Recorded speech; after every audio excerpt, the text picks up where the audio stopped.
Pessoal, boa noite. Boa noite, professor André. Bom, a Boa gente noite, hoje Felipe. tem a oportunidade novamente de estar te escutando, né? Com esse tema legal, que é a avaliação neurocomportamental da exposição ao Nexona em trabalhadores de indústrias de extração de óleo vegetal, né? Então, o professor André ele é graduado em psicologia pela Universidade Católica de Brasília, especialista em psicologia clínica, mestre e doutor em ciências do comportamento pela Universidade de Brasília. Atualmente é professor na Universidade Federal de Goiás, né, na regional de Jataí. Professor André, fique à vontade aí, se precisando de alguma coisa, eu estou aqui para ajudar, tá? Que coisa é só me chamar que eu retorno. Perfeito, perfeito. Bom, Gleidson, muito obrigado. Obrigado aí pela acolhida, obrigado pelo convite também. Né, gostaria de deixar público aqui meu agradecimento ao Instituto Walden 4, justamente por essa oportunidade de falar um pouquinho desse trabalho, que é um trabalho fruto da minha tese de doutorado.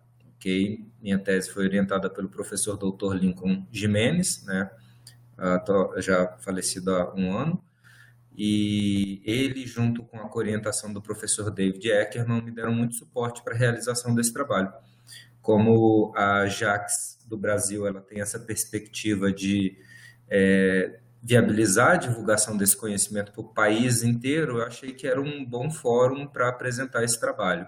É a primeira vez que eu apresento ele oralmente, né, na íntegra, então acho que é uma boa oportunidade para estar, né, divulgando para todo mundo. Obrigado, então, pela oportunidade, né, Gleidson e todos os colegas do Ordem 4, o professor Márcio Borges também. E boa noite a todos os que estão aí na apresentação. Tá? Boa noite, Arthur. Boa noite, Daniela.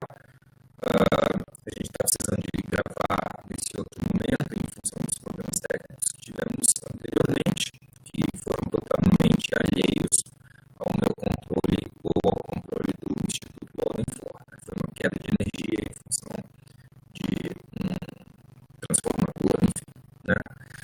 Bom, sem mais delongas, eu estou aqui para apresentar esse trabalho, né? Como o Wilson falou, a avaliação neurocomportamental da exposição crônica ao inexano em trabalhadores de indústria de extração de óleo vegetal. Ok?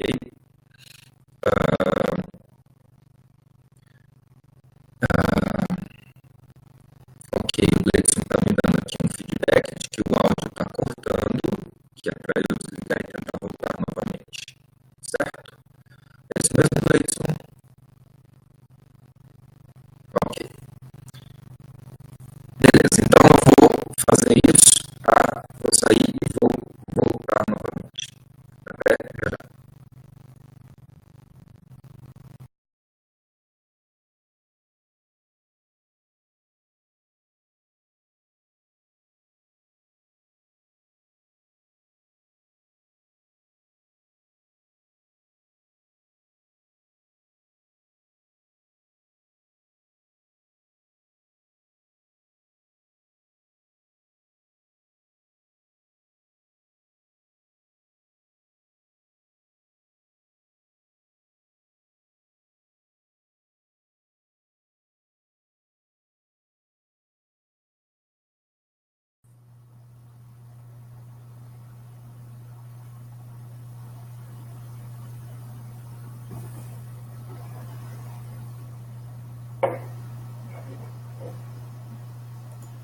Ok.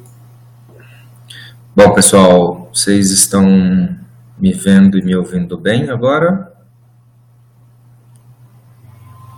Mensagem. Maravilha, excelente, excelente. Ok, muito bom, beleza. Bom, então vamos continuando, tá? E me deem esses feedbacks aí, Leidson, fica à vontade também para me interromper. Então, retomando, vamos dar início à apresentação do trabalho, intitulado Avaliação Neurocomportamental da Exposição Crônica ao Inexano em Trabalhadores de Indústria de Extração de Óleo Vegetal. Tá? Para quem não me conhece, meu nome é André Bravin e eu trabalho na Universidade Federal de Goiás, na Regional Jataí, ok? Para dar uma notícia desse cenário de investigação, eu trouxe aqui uma ilustração do nosso país, né? A gente tem um gráfico aí do nosso país, e na coluna do meio a gente consegue perceber a evolução da produção de soja no cenário nacional.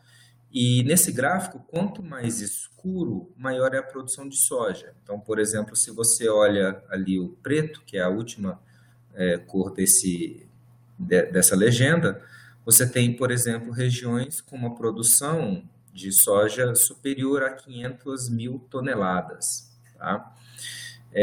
Isso é importante para a gente compreender mais ou menos o cenário quando a gente fala de produção de óleo, de maneira geral, tá? E óleo vegetal, ok? Mas precisamente, né, a soja aqui é um exemplo típico, tá?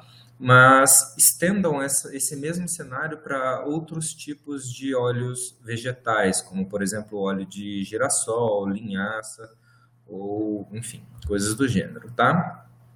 Percebam que a região centro-oeste e parte da região sudeste são as maiores produtoras de óleo vegetal, ok? Aqui a gente está falando da produção de soja, tá? Mas aonde você geralmente concentra a produção de soja, também são regiões onde você concentra as indústrias que beneficiam a soja, tá? Ou os grãos, ok?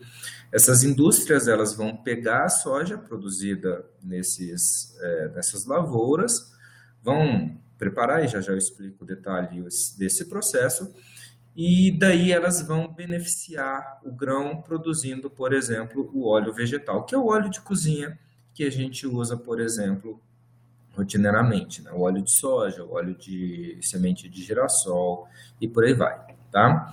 Novamente, esse cenário é importante para a gente, no contexto aqui da pesquisa, porque olhando de perto a gente percebe que cerca de 50% da produção de grãos e das indústrias de extração de óleo vegetal, elas se concentram na região centro-oeste, tá?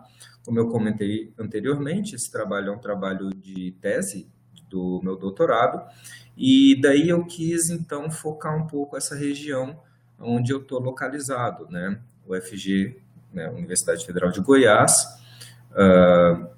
portanto, a gente está falando do estado de Goiás, a gente está falando do centro-oeste, ok? É uma região, né, ainda mais a cidade que eu estou, que é Jataí, com uma vocação agrícola muito clara, tá? E daí essa preocupação de como essa vocação agrícola ela pode, de alguma forma, se relacionar com a análise do comportamento, tá? Ou mais especificamente a toxicologia comportamental. Bom, além disso, e aí se a gente foca agora mais precisamente a região centro-oeste, nós temos aqui, né, os três estados maiores produtores de soja aqui, né, que são justamente o estado de Goiás, tá? Mato Grosso, tudo mais. E a gente entende, né, a gente olhando aqui pelo gráfico, tá? Eu não estou conseguindo passar o slide, ok. Olhando aqui pelo gráfico, a gente percebe que Goiás concentra cerca de 22 indústrias de extração de óleo vegetal, ok? Então percebam que no cenário nacional a gente tem cerca de 22 indústrias de beneficiamento de grãos, e dessas 22, 8 se concentram no estado, tá? Então, daí aquela vocação que eu estava comentando com vocês, ok? Ora, temos então um cenário interessante para discutir toxicologia comportamental, porque você pode falar, por exemplo, do uso de pesticidas no campo, por exemplo, na produção, mas não foi exatamente isso que eu trabalhei. Eu trabalhei justamente quando você vai para a indústria beneficiar o grão, ok?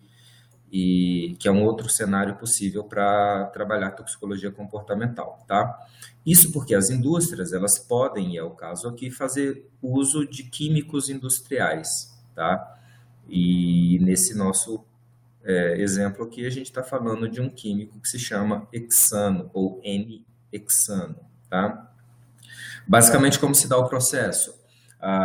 O grão é, né, plantado, ele é colhido na lavoura, ele é transportado até a indústria que vai fazer o beneficiamento do grão, e a indústria vai receber o grão, que é o início desse nosso esquema aqui, tá?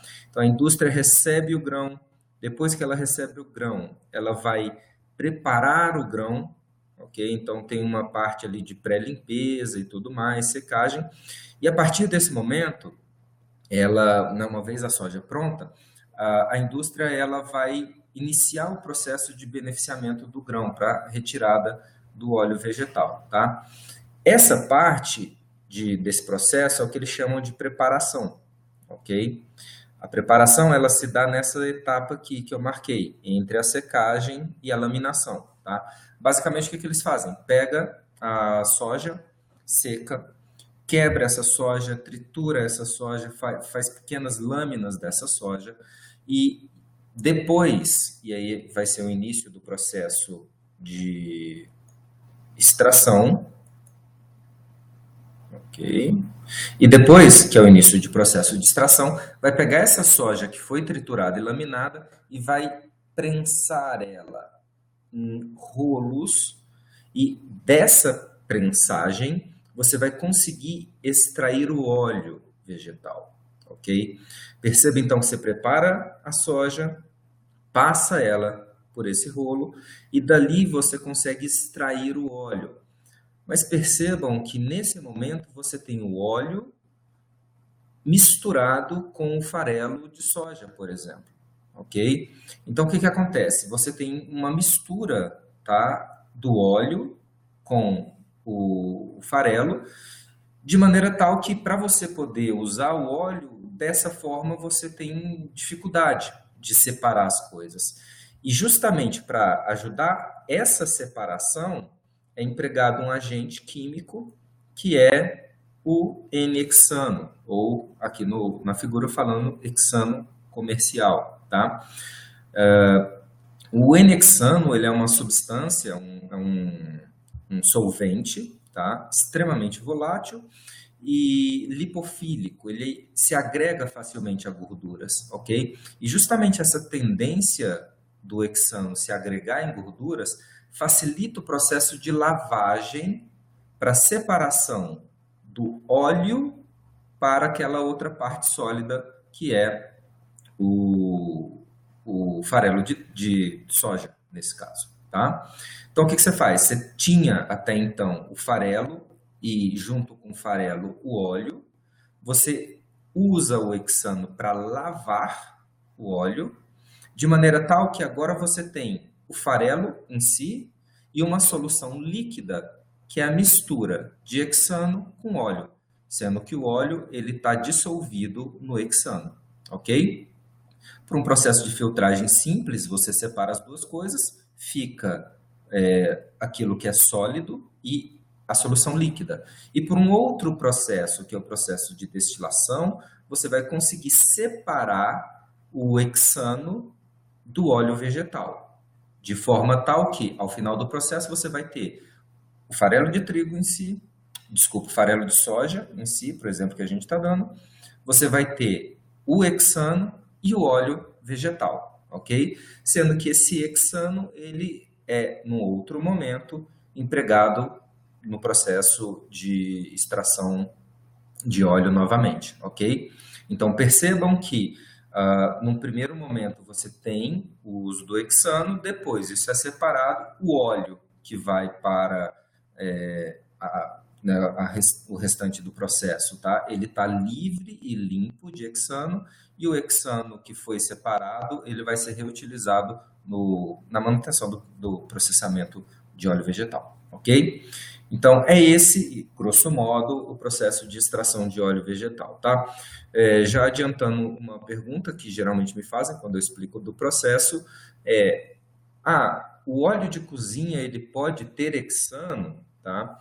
Gente, a chance disso acontecer é muito pequena, ok? Então, embora o processo industrial, como eu comentei com vocês aí, use em algum momento o hexano junto com o óleo, existe uma série de processos depois que são feitos para limpar o hexano do óleo vegetal, e existem também os testes de qualidade, tá? Então, as indústrias, elas têm um laboratório, tá?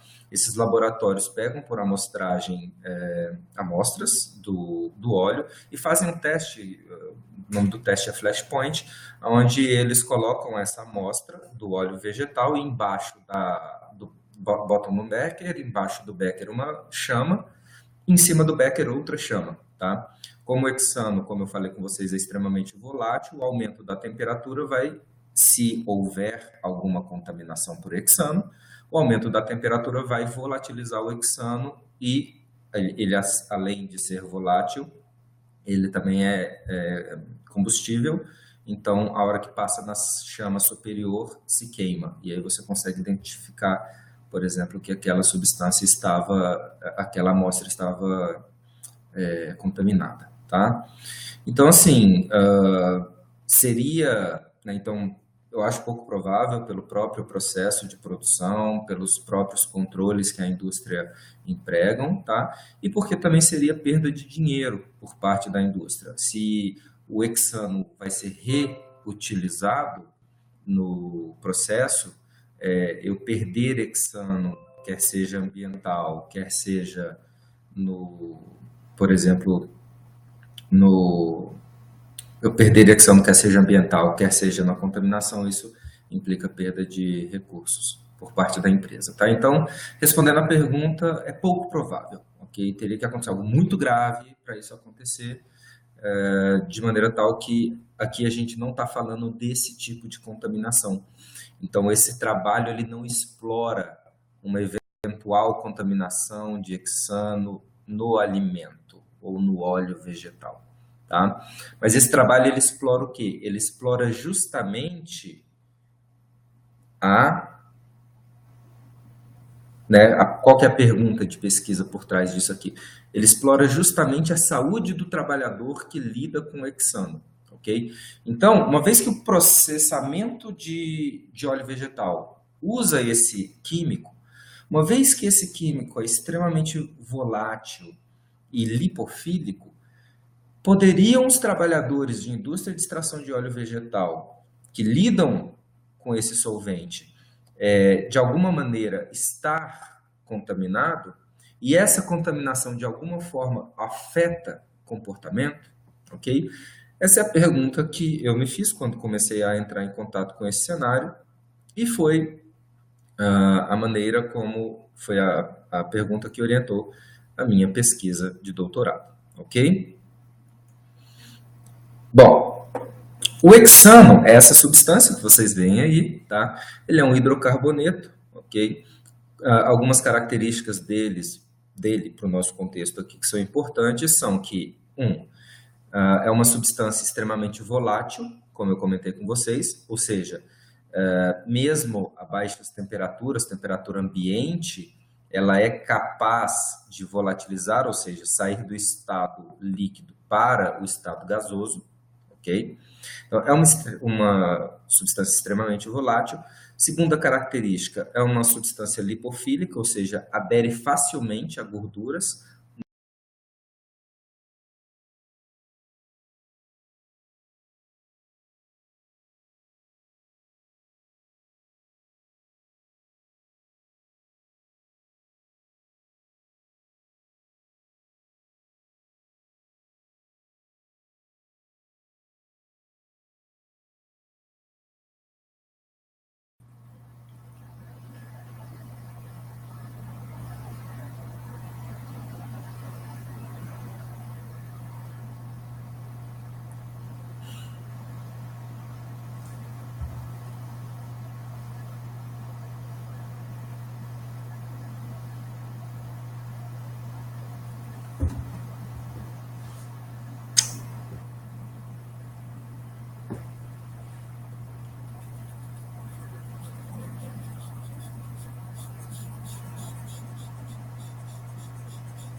Ok.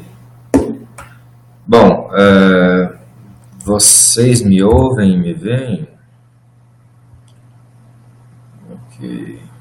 Attendees chat. Vocês me ouvem e me veem?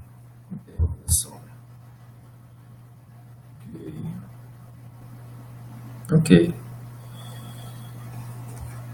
Pessoal. Ok. Beleza. Engraçado, aqui para mim tá como tudo tivesse apagado, tá? Eu não sei exatamente o que está acontecendo. Ok? Por favor, pessoal, me dê feedback, porque na minha tela não mostra se meu microfone está funcionando e a câmera, eu não vejo a minha imagem. Então, não sei exatamente como é que está a situação, tá? Eu vou continuar e qualquer coisa me avisem aí. Tudo bem? Tá, mas eu não consigo ver o áudio. O áudio não consigo ver os slides. Ok. Pessoal, eu vou entrar novamente, tá? Só um momentinho.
Ok, pessoal. Ok. Bom, aparentemente tudo voltou, né? Bom, vamos continuando e, novamente, podem me dando feedbacks aí, tá? Bom, o hexano, como eu expliquei para vocês, ele é uma substância extremamente volátil, tá? Então, em temperatura ambiente, ele sai do estado líquido e entra no estado gasoso. Ele é uma substância extremamente lipofílica, ou seja, se associa facilmente a gorduras, tá? Não à toa, ele é utilizado justamente no processo de extração de óleo vegetal, tá? Justamente por essa afinidade com gorduras. E o hexano ele é uma substância mais densa que o ar, tá? Tem uma série de outras características químicas, mas para o presente contexto essas são as mais importantes, ok? E nesse caso, né, vocês viram, ele é uma substância empregada em processamento de óleo vegetal na indústria de beneficiamento de alimentos, mas não só. Tá? Ele é uma substância utilizada largamente em uma série de processos industriais. Ok? Bom, no caso do hexano, a gente tem alguns valores de referência que a literatura traz, como, por exemplo, o limiar de odor. Ok? O limiar de odor ele vai depender de uma série de fatores, como, por exemplo, a concentração da substância, a concentração atmosférica e a concentração original da substância, tá? E também a forma de exposição, tá? Se a exposição é contínua ou se a exposição ela é intermitente, por exemplo, tá? Mas é isso que gera essa variação no limiar de odor. Mas o limiar de odor, ele varia, segundo a literatura, entre 60 e 150 partes por milhão.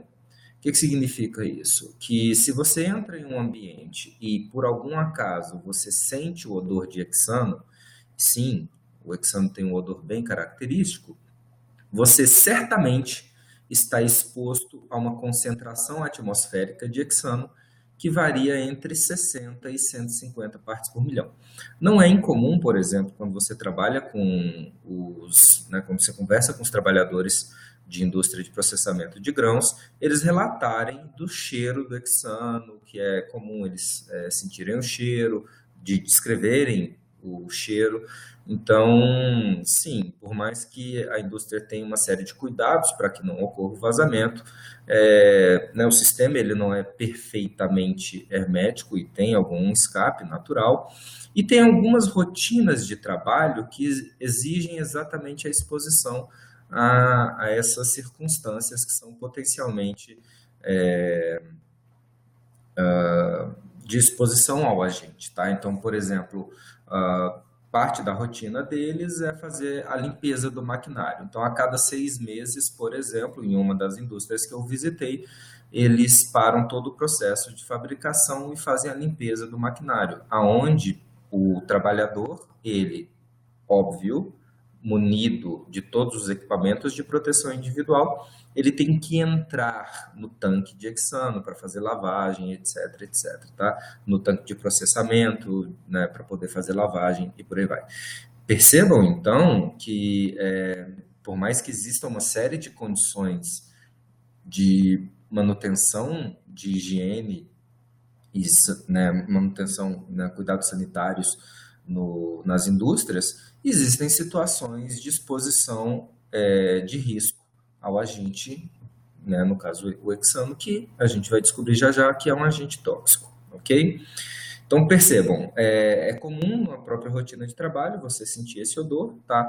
E se você sente o odor, significa que a gente tem ali naquela região uma concentração atmosférica variando entre 60 e 150.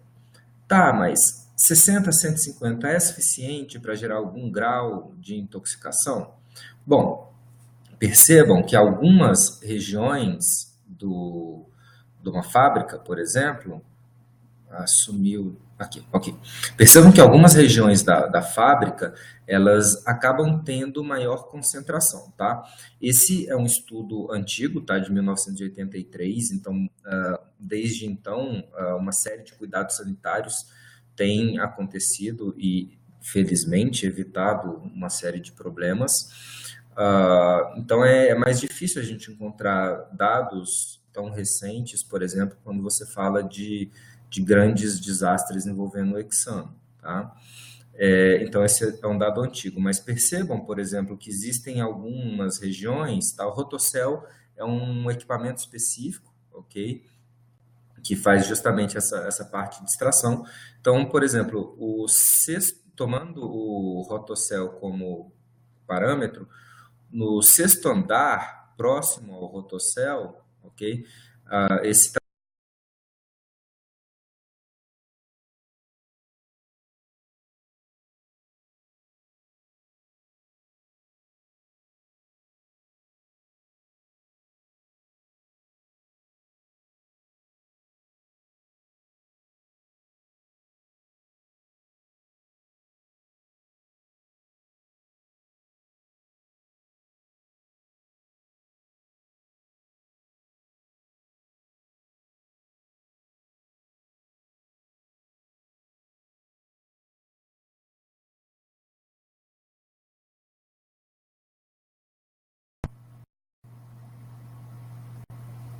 ok,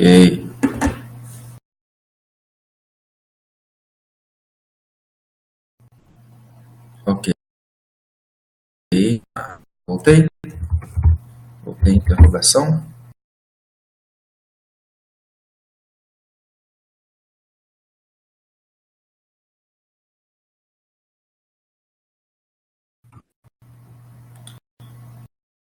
Ok, ok. Beleza. Vejo. Voltou. Ok.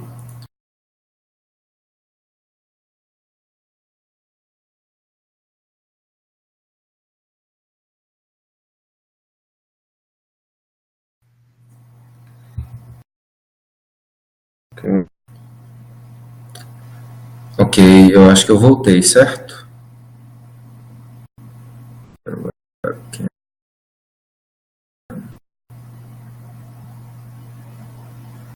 Ok. Beleza. Pessoal, é o seguinte, eu estou na universidade, tá? Eu moro numa cidade interior, como vocês viram, ok? Eu moro em Jataí, a conexão de internet aqui não é muito boa, e na universidade é o melhor cenário possível de internet que a gente tem, tá? Em razão disso, eu estou fazendo o seguinte, eu desabilito a câmera para ver se não consome tanta banda e a gente diminuir um pouco e a compreensão de vocês, tá bom? Vou sem a câmera, tá? Ok. Né, o Gleidson aqui comentando que tá só o áudio, né? Gleidson, eu estou desligando a câmera para ver se consome menos banda. Tá? Então, pessoal da área onde se encontram os equipamentos de extração, você tem diferentes concentrações atmosféricas, tá? Então, quando você se aproxima do equipamento, 50, 600 ou 1000 partes por milhão, e quando você está, por exemplo, diante do vidro do rotocel, por exemplo, você tem uma concentração muito alta, tá? Por exemplo, de 3000 partes por milhão, ok? Ou, né, aqui, um momento fala assim, ó, primeiro, tá? Isso também muda em concentração, tá? Então, geralmente as plantas de extração, elas têm mais de um andar, e aí vem uma outra característica importante que eu comentei com você, o ar, tá? O que significa isso? Significa que caso haja algum escape, o hexano ele vai se concentrar mais no nível do solo. Então, se você tem, por exemplo, 3 andares, vamos supor, tá? Uma planta de extração com 3 andares, e essa planta é fechada, se existe alguma espécie de vazamento, ok? E aí a gente começa a entender melhor como que são essas formas ao hexano, tá? Ok. Bom, como eu comentei com vocês, o hexano é uma substância extremamente o hexano é uma substância extremamente volátil. Se ele é volátil e existe essa concentração atmosférica relativamente alta, é muito comum um trabalhador que se encontra nessa situação, ele inalar, ele respirar o hexano, ok? Qual via de exposição, e aqui a gente está falando de toxicocinética, a principal via de exposição ao hexano, camarada, trabalho e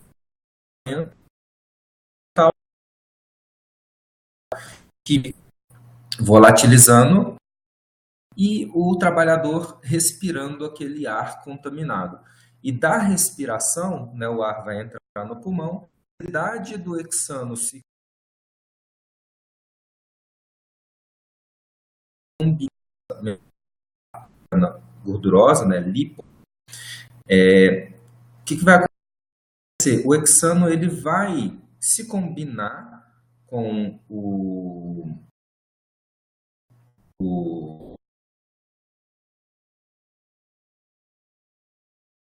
ser, ser distribuído pela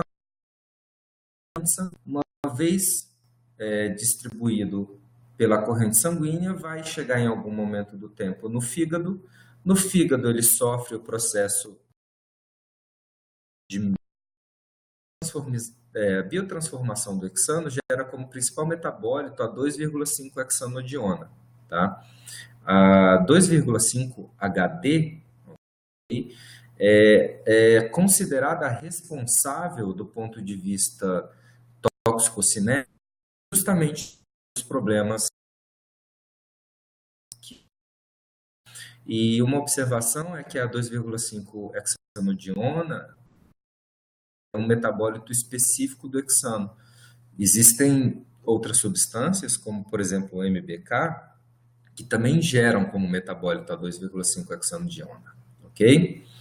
Bom, aí a gente entende, então, como que o trabalhador ele é o agente tóxico, como esse agente tóxico afeta o trabalhador e como a gente pode eventualmente...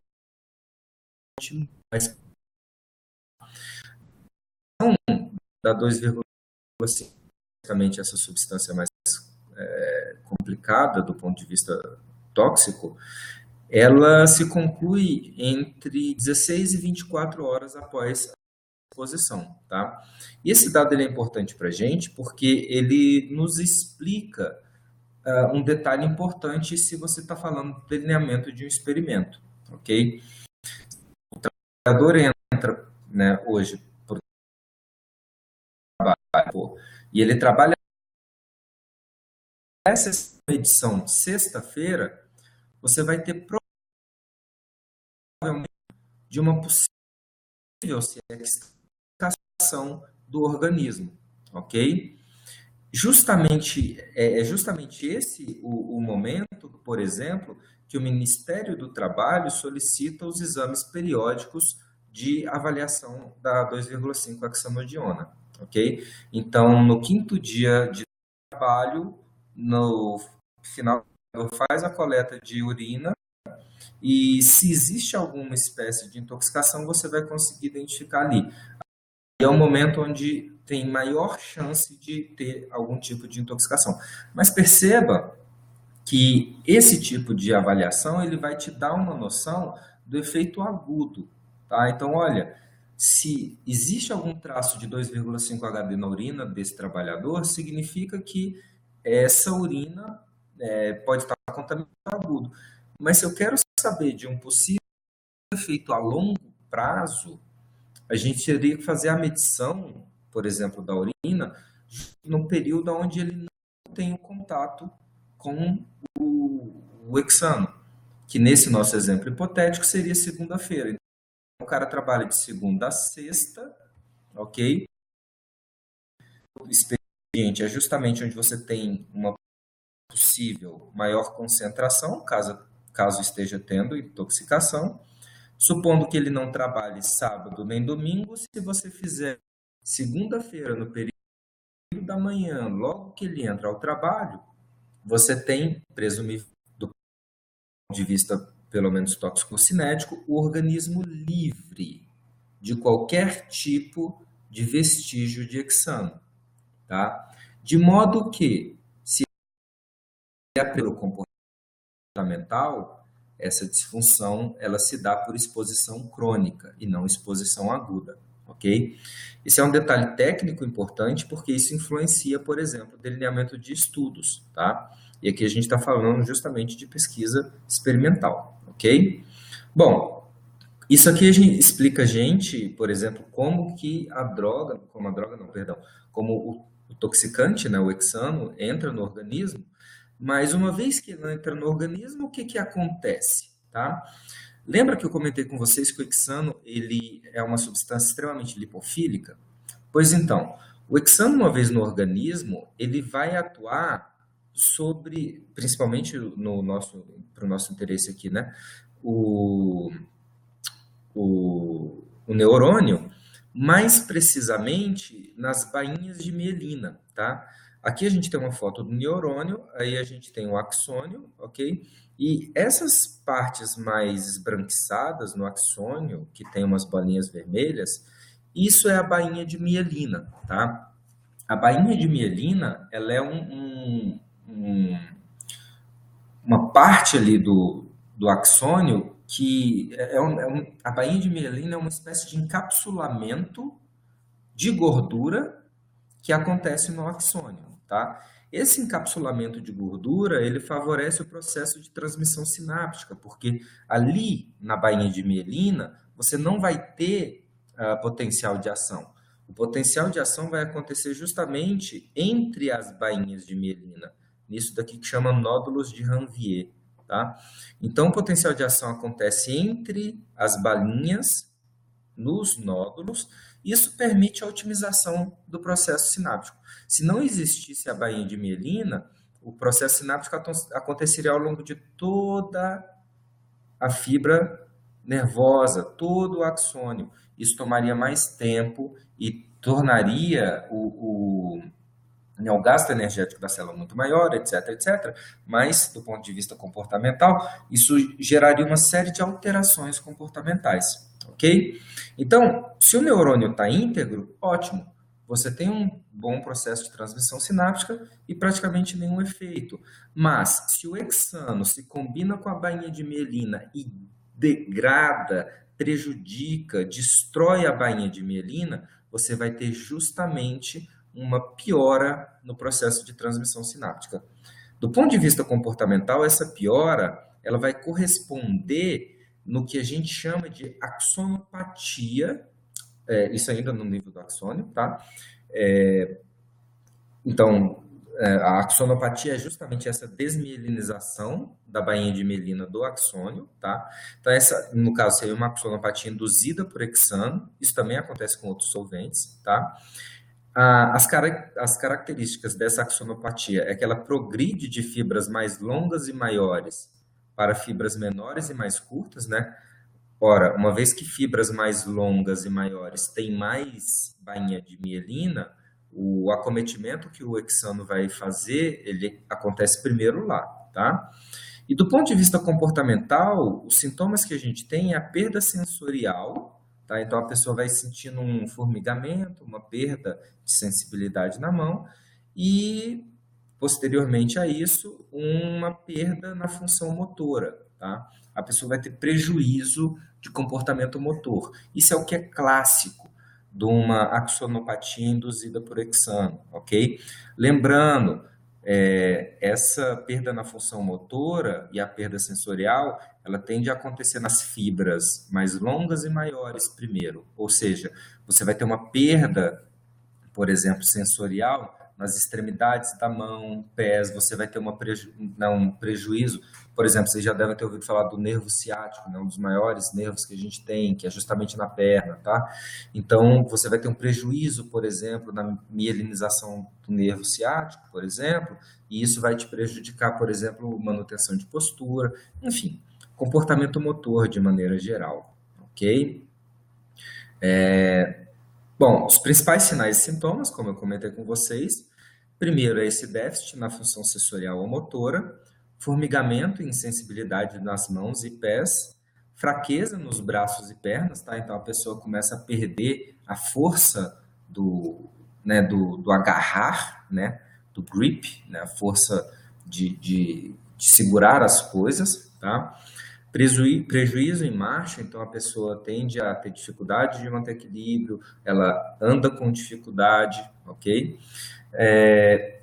E essa exposição que antecede a essa neuropatia, ela pode variar de 2 meses a 5 anos, tá? Então, até você ter esses sintomas, isso pode demorar de 2 meses a 5 anos, e essa variação é muito grande em função da concentração atmosférica da substância, a cronicidade a qual a pessoa é exposta e por aí vai, tá?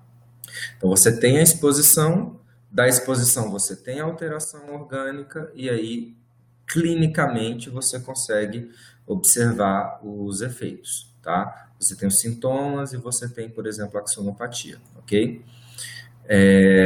Bom, do ponto de vista, né, e aí focando pesquisas agora, estudo para dar uma contextualizada para vocês, tá?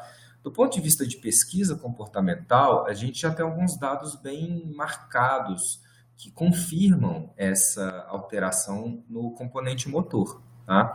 Então, por exemplo, você tem um paradigma que chama Automated Handling Movement, que é a avaliação da movimentação da pata traseira de roedores, tá?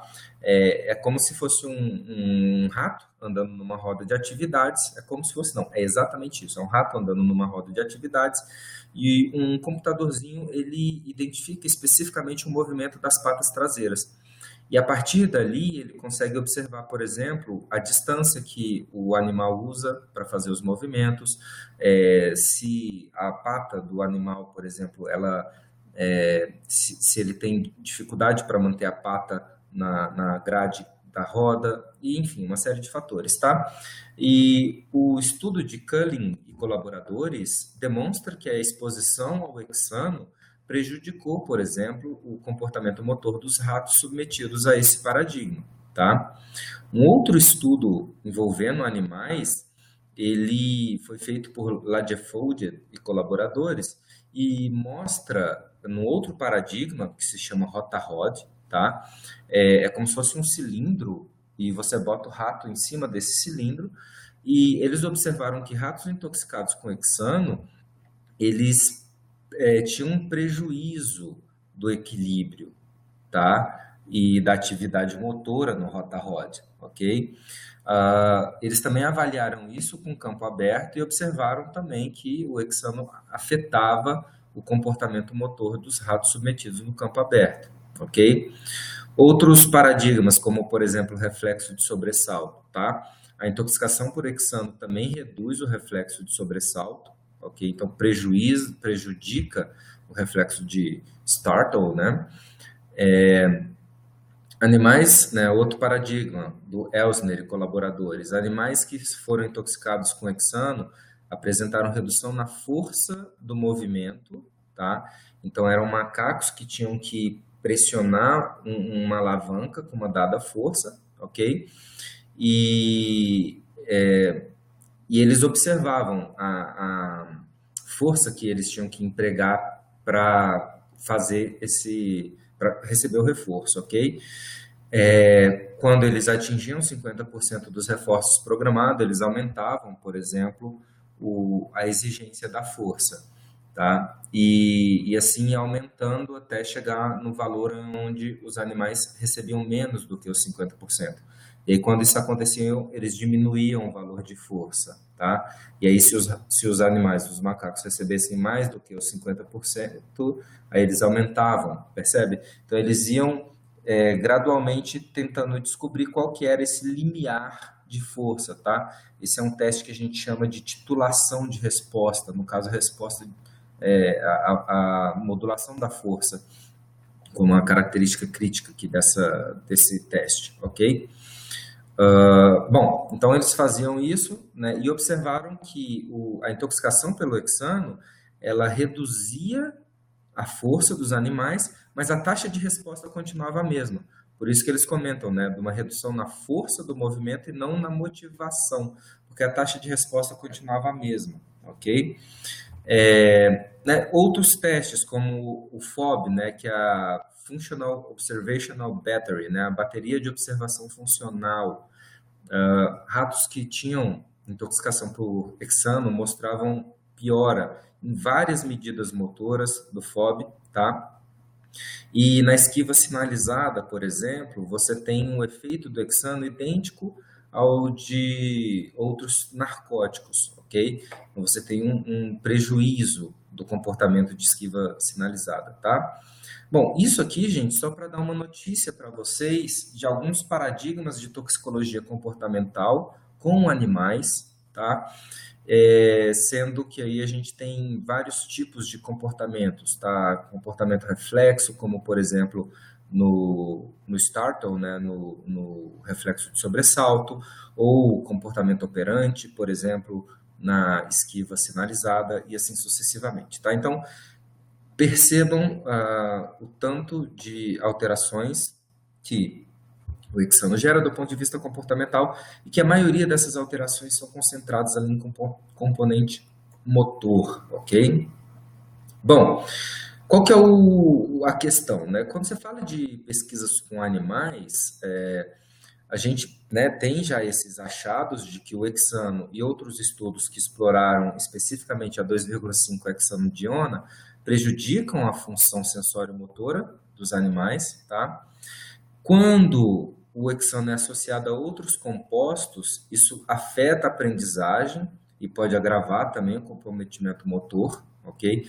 Como, por exemplo, lá no caso da esquiva sinalizada, tá? E, a rigor, o efeito ele é mais sobre essas propriedades motoras e de sinalização da disponibilidade do reforço do que propriamente na motivação, ok? Como sugerem alguns estudos, tá? Qual que é o problema dos estudos com os animais, tá? A primeira limitação que a gente vê são as vias de administração.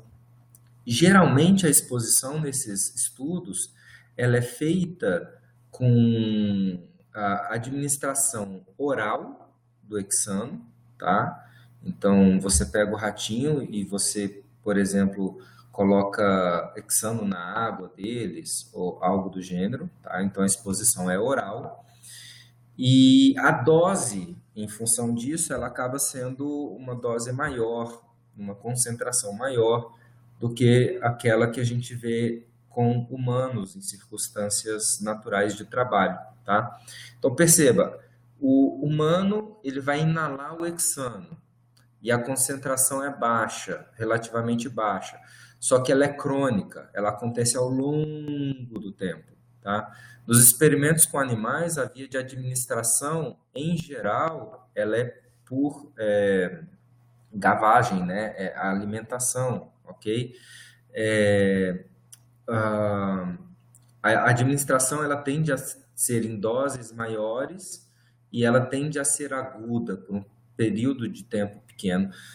Percebe então que os experimentos feitos com animais, eles guardam uma baixa validade por analogia, tá? Então, quando você pega o experimento com animal e tenta transportar isso para o cenário humano, você tem dificuldades, porque a dose é diferente, as espécies já são diferentes, isso já é muita coisa, né?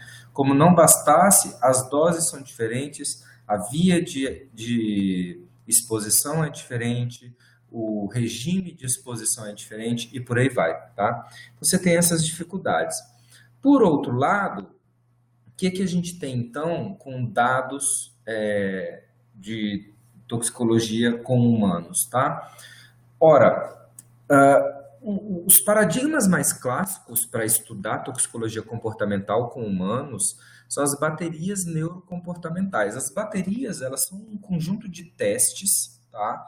Organizados de maneira tal a apresentar para essas pessoas uma série de tarefas, tá? E essas pessoas, uma vez realizando essas tarefas, você tem como dizer sobre algum grau de comprometimento no comportamento, tá? São várias baterias as que existem, ok? Cada bateria tem uma série de testes específicos, tá? E esses testes, eles são de diversas tradições. Então, vocês têm testes comportamentais, tá? Como, por exemplo, Match Sample, ok? Reversal Learning, todos esses são esquemas muito clássicos dentro da análise do comportamento, mas vocês têm também, por exemplo, testes que são adaptados da tradição psicométrica, como, por exemplo, o Symbol Digit, né? Quem fez psicotécnico para tirar carteira provavelmente fez esse teste, né? Tem um número e cada número é associado com uma figura. E aí a pessoa aponta um monte de números para você e você tem que repetir as figuras, tá? Ou vice-versa, aponta as figuras e você tem que repetir os números, ok? Então perceba, a gente está lidando com testes que são de tradição de laboratório ou testes que são de tradição psicométrica, tá? Todos esses testes reunidos de uma forma tal a se apresentar para o participante e ele responder a essas baterias, ok? Então, grosso modo é isso. No caso específico, eu usei o BARS, que é o Behavioral Assessment and Research System, né? O Sistema de Pesquisa e Triagem Comportamental, numa tradução livre. E eu, particularmente, eu gosto dessa bateria porque é uma bateria que foi desenvolvida e tem sido desenvolvida desde a década de 80 pela própria Organização Mundial da Saúde, tá? Pesquisadores envolvidos com a Organização Mundial da Saúde, e que tem uma engenharia de construção da bateria que favorece muito os resultados do ponto de vista da acurácia, fidedignidade e validade. Tá? Então, essa mesma bateria já foi apresentada, né, em vários estudos, por exemplo, na Índia, China, Estados Unidos, Brasil, e os dados são sempre muito confiáveis. Tá? Isso, em alguma medida, tem a ver com a engenharia da bateria. Tá? Como assim com a engenharia da bateria? Perceba a foto da esquerda. Tá? Primeiro, você tem uma tela de computador, tá? A bateria é administrada via computador. Isso já reduz uma série de erros quando você tem, por exemplo, medição por pessoas, tá? Se pessoas estão medindo comportamentos, você tem um possível erro natural da medição. Quando você usa computador, você diminui absurdamente esses erros, ok? Daí você diminui absurdamente esses erros, tá? O teclado da bateria, ele é um teclado simplificado, percebam. Ele tem teclas de 1 a 9. Então, todas as respostas, você vai usar essas teclas aí. E os números, eles são familiares às pessoas, mesmo que elas sejam analfabetas, né? As pessoas discam número de telefone, conta dinheiro. Então, os números, eles são familiares. Isso diminui muito a chance de erros, no caso de pessoas que não sejam alfabetizadas, tá? O teclado, ele é um teclado específico, tá? Ele não é o teclado do computador, ele tem essas teclas que são extremamente robustas, tá? Então a pessoa não tem medo de apertar a tecla e tudo mais. E as teclas aqui não dá para ver, mas elas são transiluminadas. Então, por exemplo, se nesse caso aqui todas as teclas forem úteis para o experimento, todas elas estarão acesas. Tem alguns experimentos que só a tecla, por exemplo, 3, 5 e 7 são teclas que funcionam, então somente as teclas 3, 5 e 7 estarão acesas, aumenta o controle discriminativo. E aqui na imagem da direita, a gente percebe uma pessoa usando fone, tá? As instruções do BARS, elas são dadas via áudio, pelo fone, garantindo que pessoas, mesmo que sejam analfabetas, elas compreendam as instruções do teste pela linguagem oral, né, que foi gravada ali no computador. Como não bastasse, antes de executar cada teste, tem um pequeno treino para garantir que a pessoa compreendeu. Então, essas características de engenharia tornam o BARS uma ferramenta, né, uma bateria extremamente refinada para avaliação neurocomportamental, tá? Bom, quais são as baterias, quais são os testes do BARS, tá? Aqui na parte da esquerda a gente tem os testes, tá? Né, atenção seletiva, a aprendizagem, a reversão de aprendizagem, o tempo de reação simples, match to sample e por aí vai, tá? E, para a gente se comunicar melhor, né, aqui as funções que presumivelmente elas medem, tá? Vamos entender, gente, aqui como o uso da linguagem, ok? Então, assim, não é que eu não estou aqui defendendo que o BARS subjacente ao comportamento, não. Ó, esse arranjo de contingências do teste de atenção seletivo, ele tem sido empregado pela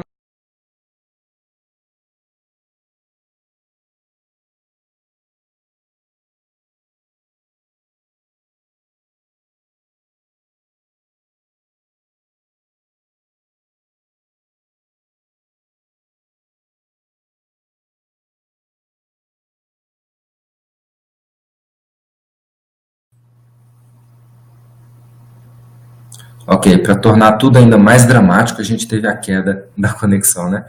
Mas enfim, então você tem essas medidas aqui, tá? Bom, ah, então olha só, pensando no BARS e em baterias neurocomportamentais, como isso tem sido empregado com humanos, ok? E como isso tem afetado, por exemplo, é, né, seja por exposição ao hexano, especificamente outros tipos de solventes, tá?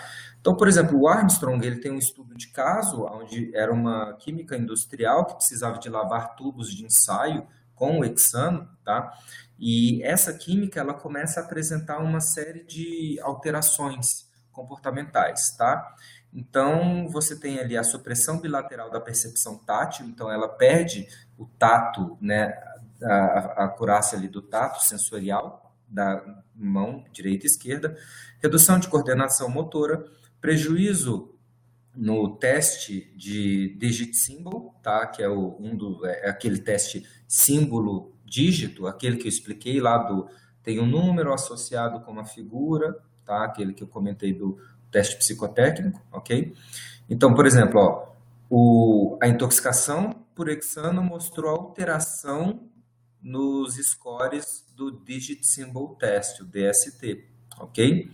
E outros paradigmas de avaliação de memória, como por exemplo o Match Sample, tá? Quando você tem o Delayed Match Sample, então aparece o modelo, passa um tempo e mostram 3 figuras e você tem que escolher qual das 3 tem relação com aquele anterior, tá? Isso tem sido utilizado pela literatura como um paradigma, por exemplo, para avaliação de memória. Se a gente for traduzir do ponto de vista comportamental, a gente está falando de manutenção de controle discriminativo com passagem do tempo, tá?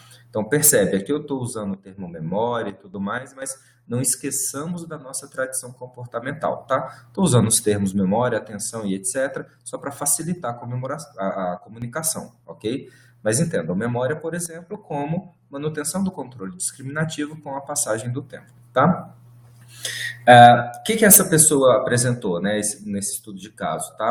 A paciente, ela tinha uma neuropatia periférica subclínica, então ainda não era algo claramente detectável, e as baterias de testes foram as preditoras da patologia. Isso, para mim, é o filé mignon da toxicologia comportamental. Olha só que interessante, pessoal. As baterias neurocomportamentais, elas conseguem detectar alteração comportamental antes mesmo de você ter instalado uma neuropatia, ou seja, antes mesmo do neurônio estar prejudicado, estar danificado, tá? E antes mesmo de você ter uma série de sintomas clínicos claros e robustos para você poder falar de uma intoxicação por hexano. Percebe? Então, a bateria, ela é sensível e não é à toa que elas são muito utilizadas. Ela é sensível antes mesmo de você ter um quadro muito agravado, um quadro onde, por exemplo, você teria o acometimento do neurônio de maneira muito, muito clara, ok? Ou às vezes até irreversível, tá? Então, esse é um exemplo do uso de baterias neurocomportamentais. Um outro exemplo aqui já envolvendo solventes, mas não só o hexano, tá? Esse estudo, ele separa, né, um grupo controle e um grupo exposto, tá? O grupo exposto era o grupo de técnicos, tá? E esses técnicos eram comparados com o grupo administrativo, que era o grupo controle, para alguns testes, como o teste de performance contínua, tá? Comparação de padrões, ok? Testes de memória, tá? E nesses testes, o primeiro ele é um análogo a teste de atenção, os outros são análogos a atenção e memória. Eles foram afetados antes do estabelecimento de uma neuropatia induzida por solvente. As pessoas, elas tinham uma diminuição nos scores desses testes, tá? Embora não apresentassem nenhum problema do ponto de vista clínico ou do ponto de vista celular, ok? Bom, dito isso, tá? Tem um outro exemplo aqui do tolueno, ok? Né? Então, o tolueno afetou digit symbol, simple reaction time, tá? Uma série de testes aí. Novamente, medidas análogas à atenção, memória e atividade motora sendo afetadas antes do estabelecimento de uma neuropatia, ok? Eu estou apressando aqui por causa do tempo, tá, gente? Então, em resumo, o que a gente tem? Ó, a exposição aos solventes, e dentre eles o hexano, pode afetar medidas comportamentais numa bateria de testes, antes de um quadro clínico se manifestar. Segundo ponto, nas baterias, as medidas mais afetadas são aquelas análogas à coordenação motora, memória e atenção, ok? E terceiro, as baterias comportamentais, elas podem fazer essa triagem e o BARS, enquanto tal, ele tem se prestado a esse fenômeno, tá? Então, gente, o objetivo da minha pesquisa era justamente realizar a triagem da exposição crônica ao hexano em trabalhadores de indústria de extração de óleo vegetal, e aí eu usei 2 testes, o BARS, como eu expliquei para vocês, e o Romberg. O Romberg, ele é um teste ele avalia equilíbrio, tá? Então imagina, por exemplo, um soldado na posição de sentido, tá? As 2 pernas estão juntinhas, os 2 braços estão juntinhos, ok? Eu peço para ele ficar nessa posição por um tempo, depois eu peço para ele fechar os olhos e se manter na posição, tá? Se vocês fizerem esse teste em casa, vocês vão perceber, a gente tem uma pequena oscilação no corpo, tá? Natural. Quando a gente fecha, essa oscilação é um pouco maior, ok? Pessoas intoxicadas por hexano ou pessoas com uma série de outros acometimentos psiquiátricos ou de intoxicação, psiquiátricos não, desculpa, neurológicos ou de intoxicação, elas tendem a ter dificuldade de manutenção do equilíbrio, tá? Se dá uma curiada no YouTube, vocês vão ver alguns testes, ok? Bom, o que eu fiz então? Realizei a triagem de exposição crônica, ou seja, eu peguei o primeiro dia de trabalho quando o cara voltava da folga, tá? Então, vamos supor, trabalhava de segunda a sexta, folgava sábado e domingo e eu avaliava ele segunda-feira seguinte, antes dele iniciar o trabalho.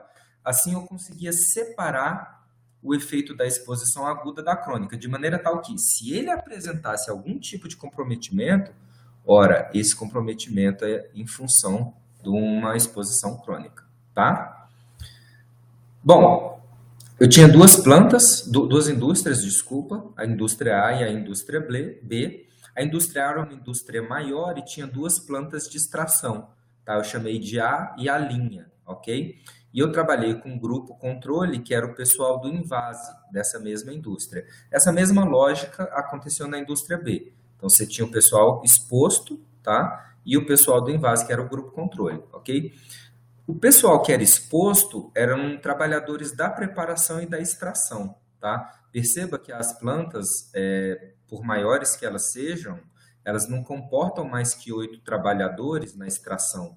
Então, quando você vai fazer um trabalho dessa natureza, que envolve estatística, controle estatístico, mais do que controle experimental, pela natureza da questão, ok? É um quase experimento e por aí vai, a gente tem que, na medida do possível, ampliar essa nossa amostra. Como tanto o pessoal da extração quanto da preparação estavam expostos ao equipamento que gerava a extração do óleo, esses 2 entraram no meu grupo exposto. Já o pessoal do Invase, eles não tinham sequer acesso a essa área da indústria, por isso eles viraram meu grupo experimental, tá? No final das contas, né, como eu estava comentando... já eu explico sobre o N, tá? Bom, eu fazia uma aplicação de um questionário e nesse questionário eu pegava os confundidores de saúde, tá? E confundidores de testagem. O que eu estou chamando de confundidores de saúde? Se essa pessoa tinha alguma doença neurológica conhecida ou na família, se ela tinha alguma doença psiquiátrica conhecida ou na família, se ela fazia uso de substâncias ilícitas ou não, tá? Então, todos esses eram confundidores de saúde. Se era o caso, eu excluía da amostra. E tinha os confundidores de testagem, né? Se essa pessoa estava sob efeito de álcool, por exemplo, no dia da análise, da avaliação, tá? Se ela tinha tomado café e quanto tempo ela tinha tomado café antes da avaliação, e por aí vai, tá? No caso dos confundidores de testagem, eu só excluía quando ela tinha, né, consumido café ou fumado cigarro, mas quando ela tinha consumido álcool ou fumado cigarro, mas o uso de café eu não tinha exatamente como controlar isso, eu não tinha como excluir isso tá? Porque a primeira coisa que eles faziam era tomar café quando chegava na, na indústria. Por outro lado, foi uma variável estranha que todos tinham, né? Então, todos tomavam café antes de chegar na análise, tá? Tinha aí, como eu comentei com vocês, o BARS e o teste de Romberg, essas eram as avaliações que eu fiz, ok? Né, como eu comentei, excluí os participantes que sabidamente apresentavam problemas neurológicos, fazia avaliação no primeiro dia de trabalho, após o retorno da folga, tá? E com isso eu consigo isolar o efeito da exposição crônica de uma exposição aguda, por causa daquele período de meia-vida da droga, do toxicante, tá? O que eu analisei nos dados? A minha análise de dados ela foi feita de duas formas, tá? Uma abordagem que eu estou chamando de abordagem clássica, que é a comparação entre grupos, ok? Então, o que eu tenho? O teste T e o teste de Q quadrado.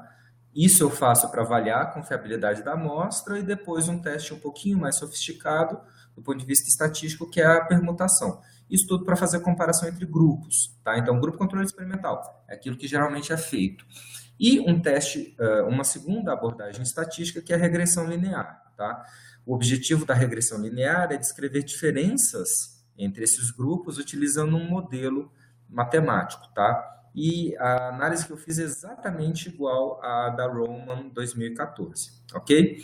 Então, vamos olhar a primeira análise agora, tá? Resultados, como eu tinha comentado lá atrás sobre o N, tá? Então, no total, eu tinha cerca de 81 participantes, tá? Para alguns testes, eu perdi alguns dados, ok? Como, por exemplo, no Reversal Learning, eu tive perda de muitos dados, eu tinha só 64, ok? E do grupo controle, eu tinha 46, né, que era o máximo de participantes que eu tinha, e no grupo experimental 35, que era o máximo de participantes que eu tinha, tá? Primeiro dado que explica isso e a dificuldade desse tipo de pesquisa é o que a gente chama de conflito de interesse. Perceba, de 8 indústrias situadas no estado de Goiás, só 2 permitiram a coleta de dados. Por uma razão óbvia, gente. Conflito de interesse. Se a indústria permite a minha entrada e, por acaso, eu descubro que existe um efeito de intoxicação, a indústria agora começa a ter que lidar com esse problema também, ok? Então, para a maioria das indústrias, 6 delas, foi mais conveniente negar a realização da pesquisa. As outras 2 permitiram. E aí tem um pouco da implicação disso para o nosso resultado. Ora, se 2 das 8 permitiram, será que essas 2 não eram as que tinham as melhores condições sanitárias? Será que, e já já a gente vai entender isso, eu não tenho um dado muito robusto, tá? Será que a falta de um dado robusto não advém justamente disso? Porque as 2 indústrias eram as que tinham melhores condições sanitárias? Ok? É uma pergunta que só novas pesquisas permitirão responder, tá? Bom, então esse era o cenário de pesquisa. Primeira abordagem, resultados. O que eu tenho? Primeira coisa, eu quero comparar as variáveis sociodemográficas para saber se existe diferença entre os grupos. O que eu espero é não ter diferença, porque se existe alguma diferença, eu sempre vou ter a dúvida, poxa, a diferença que eu tenho no resultado é por causa da exposição ou por causa da variável sociodemográfica, ok? E quando eu comparo todas as variáveis sociodemográficas, eu tenho uma indiferença entre os grupos, com exceção da renda. Por quê? Trabalhadores que lidam com hexano recebem adicional de insalubridade. E esse adicional da renda acaba gerando uma renda deles que é maior do que o grupo controle. Então, os expostos, eles recebiam uma renda maior do que o grupo controle. Esse dado ainda me deixa tranquilo de acreditar que existe uma indiferença no grupo controle e no grupo experimental. De modo que qualquer outra diferença que exista, a rigor, deve-se à exposição ao hexano, ok? Então, olha só o que a gente tem aqui. A indiferença no que diz respeito às variáveis sociodemográficas, tá? Indiferença nos grupos também para as variáveis de saúde e de testagem, que são aqueles questionários que eu falei para vocês de confundidores de saúde e confundidores de testagem. Tá? Então, eles não diferiram para nenhuma dessas variáveis, ótimo. Se existe alguma diferença, vai ser em função da exposição, tá? E qual foi o dado que eu tenho quando eu comparo? Para dados negativos no sentido de não confirmar a hipótese, tá? Então, olha só, indiferença estatisticamente significativa para todos os testes praticamente do BARS, ok? Então, não houve diferença, tá? Pelo contrário, a gente teve, na verdade, duas pequenas diferenças. A primeira delas é no Simple Reaction Time, o tempo de reação simples. Ele é um teste que demora 10 minutos. Só no quinto bloco, tá? Vamos pegar aí os gráficos inferiores. O último gráfico, que é o quinto bloco, ok? Só no quinto bloco, tá? Você vai encontrar ali uma pequena melhora, ok? Uma pequena melhora do tempo de reação simples, que seria uma medida análoga à atenção, tá? Esse dado vai contra a literatura, porque a rigor a gente teria a gente tem um natural decremento dessas medidas ao longo do tempo, ok? E o que é curioso nesse nosso dado aqui é que o grupo exposto ele teve uma melhor performance justamente no final, tá? A discussão que eu faço desse dado é que os trabalhadores eles eram informados sobre o delineamento da pesquisa, eles sabiam que eles estavam no grupo exposto ou não, tá? E geralmente o que eu via no comprometimento deles com o experimento era muito diferente. Os trabalhadores expostos, eles tendiam a estar comprometidos com o experimento. E os trabalhadores não expostos, eles tendiam a estar ali para o experimento, mas como uma espécie de folga da rotina de trabalho. Então, o comprometimento deles na realização da tarefa era bastante diferente. Isso pode ter gerado uma melhor performance dos trabalhadores expostos nessa medida, o que não era esperado do ponto de vista de literatura. Essa foi a única medida do BARS que foi afetada, tá? E a outra medida que foi afetada foi a do teste de Romberg. E aí a gente tem um dado bem interessante, porque a medida que eu peguei foi a latência para início do balanço, tá? E os trabalhadores do grupo exposto, eles tendem a balançar mais rápido do que os trabalhadores do grupo controle, ok? Esse é um dado que corrobora a literatura quando a gente vai pensar toda a questão de intoxicação por hexano e, sobretudo, a questão de afetar fibras maiores e mais longas primeiros, tá? Então, esse é um dado que faz a gente ficar realmente levantar a hipótese de uma intoxicação por hexano, tá? Porque é o único teste que aponta o dado, é uma comparação, né, para uma série de fatores bastante confiável, ok? Então, a gente tem que ficar um pouco atento a isso. Não dá para a gente bater o martelo nessa medida, porque a medida que a gente tinha era bastante rudimentar, ok? A medida que a gente tinha era uma filmagem e a gente cronometrava no olho, como eu comentei com vocês. Qualquer medida que não seja automatizada, ela tem um grau de erro muito grande. Então, existe aí um possível viés e outras análises com essa mesma base de dados seriam interessantes de ser feitas, tá? Então, não é tão conclusivo, mas faz a gente questionar, ainda mais no cenário onde a gente está falando de exposição crônica e não aguda, ok? Bom, essa primeira abordagem, tá? Ela, de maneira geral, descarta efeitos avaliando o BARS, levanta um pouco de suspeita quando a gente fala do Romberg. Aí a gente faz agora uma segunda abordagem que ela é um pouco mais refinada e ela vai fazendo uma série de estratégias que tentam manter a abordagem mais robusta. A primeira delas é reduzir as 48 variáveis dependentes que a gente tem no BARS para 27 variáveis. Isso evita redundâncias, ok? A segunda fator que a gente fez foi a transformações de valores em score Z. Qual que é a vantagem disso? Olha só, se eu pego, por exemplo, latência de resposta, que é uma medida, e percentual de acerto, são coisas totalmente diferentes, né? Você vai ter numa escala coisa em percentual, em níveis altos, sei lá, 90%, e outra coisa em níveis baixos, e de outra medida, né? Por exemplo, 2 segundos, tá? Então, são medidas totalmente diferentes. Quando você transforma isso em score Z, você padroniza a medida. Então, toda a média vira 0, e tudo que vai além da média, um desvio padrão para cima ou para baixo, por exemplo, vira 1, 2 desvios vira 2 e assim sucessivamente, tá? Então é como você usasse uma mesma lógica para falar de coisas tão diferentes, tá? Um outro detalhe é que para 9 dessas variáveis, a direção da medida ela foi alterada. Então, por exemplo, para algumas medidas, quanto pior o score, pior você está.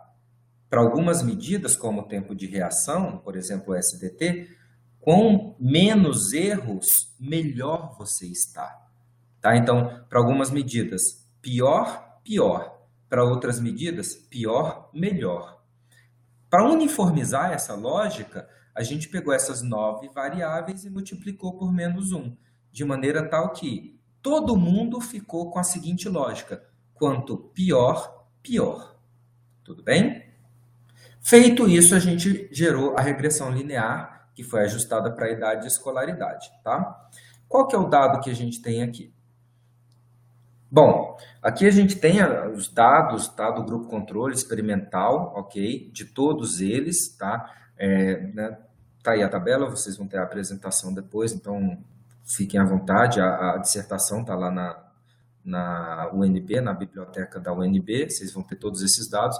Então, não vou me aprofundar muito aqui, até por causa do tempo, mas o importante de dizer aqui é que, a rigor, a gente não tem uma diferença muito grande entre as medidas, inclusive no que diz respeito ao Romberg, tá? Então, quando você pega a média do Romberg, você está em 0,21 e ali você está em 0,26, ok? Então, você tem uma diferença ali, mas não é uma diferença tão robusta a ponto de você falar ainda de um efeito de intoxicação, tá? Só que a hora que você bota isso numa outra perspectiva, aí o que a gente tem aqui? A gente tem um gráfico que vai plotar justamente todos os resultados e o grau de confiança em função das medidas do score Z. Então, você tem ali o 0 e a linha cinza, que acompanha todo o 0, que é a média, ok? Cada bolinha dessa corresponde a uma das 27 medidas, tá? E esses valores aqui, por exemplo, 0,5 significa, por exemplo, a medida de Romberg, a medida de balanço, ela está deslocada quase meio desvio padrão abaixo, em relação à média, tá? O match sample, o score em 8 segundos, está deslocado quase meio desvio padrão abaixo em relação à média. E assim vai, tá? Bom, novamente, aqui a gente não tem nada que tenha sido estatisticamente significativo, mas o que eu acho interessante nesse gráfico é observar que aquelas medidas de atenção e memória que a literatura mostra sendo medidas que afetam, que são afetadas por solventes, elas estão abaixo em relação à média quando comparado com o grupo controle. Percebe? Então, assim, a gente não tem subsídios aqui nas análises estatísticas realizadas para bater o martelo e falar que houve um efeito de intoxicação. Mas a gente tem alguns indícios de uma possível intoxicação, quer seja no dado do Romberg, na primeira análise realizada, quer seja nessa análise aqui, que mostra uma tendência parecida com os scores de atenção e memória para o hexano, que também é um solvente. Ou seja, o hexano, as medidas aqui do hexano se comportam parecidas com as medidas de outros solventes, segundo a literatura. Nada robusto a ponto de você poder bater o martelo, ok? Então, olha só, pessoal, além disso, né, na segunda análise, a gente reduziu ainda mais as 27 variáveis para 5 variáveis, numa análise que a gente chama de análise de componente principal, tá? E esses componentes, eles eram utilizados como respostas numa nova regressão linear. E ainda assim, a gente não encontrou diferença estatística entre os grupos, tá? Então, assim, a gente torceu o dado de tudo quanto é jeito, não deu para falar de uma diferença estatisticamente significativa, tá? Para vocês terem noção, aqui é a análise de componente principal, tá? Para vocês terem uma noção, o nosso modelo matemático, cadê o... eu não botei aqui. O nosso modelo matemático, ele explica cerca de 30%, 40% dos dados. Modelos matemáticos mais robustos, eles vão explicar cerca de 50%, 70% dos dados. Então, nosso modelo, ele foi pequeno para poder falar disso, tá? Pessoal, então, assim, em resumo, tá? A diferença estatisticamente significativa com a primeira abordagem estatística, ela é coerente com a exposição do solvente, tá? E ele é um teste sensorial distinto dos testes do Barrows, ou seja, a primeira diferença estatisticamente significativa que a gente viu foi justamente no Romberg, tá? A gente tem limitações metodológicas, como eu comentei, a questão do vídeo, ok? Então, né, era como dava para fazer, ok? Mas não era o melhor cenário de coleta e análise de dados, tá? Sobre o Barras, a gente tem uma indiferença no grupo do ponto de vista estatístico, embora a gente tenha uma tendência a um decremento em medidas que sabidamente relacionam-se com prejuízos induzidos por exposição ao solvente. Então, a latência de balanço, percentual de acerto no match sample, pressões no tapping, scores no reversal learning, o deep prime no continuous performance, todos esses são sabidos que são afetados por solventes. E todos esses a gente teve uma diminuição, tá? Então, temos talvez uma coisa interessante para continuar perseguindo. Não dá para bater martelo, mas a gente continua com a pesquisa, com a pergunta. Isso é um indicativo de exposição, ok? Por exemplo, né?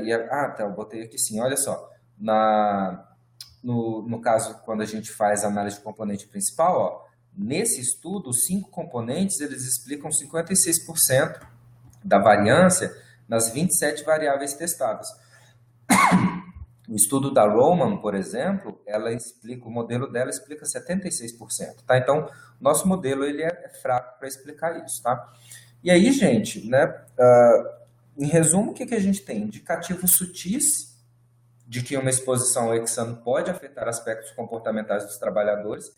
Esse estudo não é conclusivo. A gente tem alguns indícios que mantêm a gente querendo pesquisar a área, tá? Embora nesse estudo em si não tenha dado dados robustos. Novamente, né? Primeiro fator, de 8 indústrias, 2 permitiram. Então, assim, será que não são justamente as que têm a melhor condição sanitária? Será que se as outras permitissem, a gente não teria mais clareza do efeito de intoxicação, etc? Não sei, só fazendo pesquisa para saber, tá? A gente foi até onde a gente teve pé para ir, né? Mas das 8, só 2 permitiram, as 2 mostraram um pouco isso. Será que se eu fizesse a coleta na sexta-feira à noite, eu não veria uma alteração? Boa pergunta. Eu quis, na minha metodologia, separar o efeito da exposição aguda para a exposição crônica. Agora, a manutenção desse delineamento, mudando o tipo de exposição, poderia dar um outro cenário, tá? De qualquer maneira, esse estudo ele ajuda um pouco na contribuição metodológica para a análise dos efeitos, uma vez que a gente contrasta 2 tipos de análise específicas, tá? E aí fica a sugestão de investigações posteriores, tá? Como, por exemplo, a avaliação do efeito agudo, tá?